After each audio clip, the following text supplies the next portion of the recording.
বস, ওরা তো সব একজোট হয়ে গেছে। এভাবে চলতে থাকলে তো আমরা শেষ। কিছু একটা করতে হবে। আরে পিসাব যে আশেপাশে বাঘটাক নাই তো?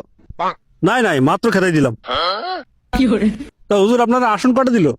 এই 47টা দিবে বলছে। আচ্ছা, কি কর, মাত্র 47টা? আর প্রধানমন্ত্রী পদ দিল নাকি রাষ্ট্রপতি? এগুলো নিয়ে তো কোনো কথাই হয়নি। কি বলে?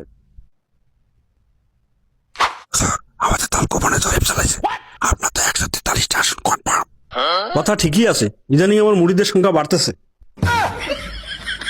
আর প্রধানমন্ত্রী না হয় রাষ্ট্রপতি একটা পদ তো আপনি অনায়াসে পেয়ে যান। আচ্ছা। আরে আমি তো ভাবতেছি আপনার দলে যোগ দেবো কিনা। তাহলে এখন কি করা যায়? কি করা যায় মানে, যাইয়া গলায় পাড়া দিয়ে 100 আসন নিয়ে নেবেন। আর প্রধানমন্ত্রী না হয় রাষ্ট্রপতি পদ দিতেই হবে একটা। একদম হাসা কথা কইছো, এখনই যাইতেছি।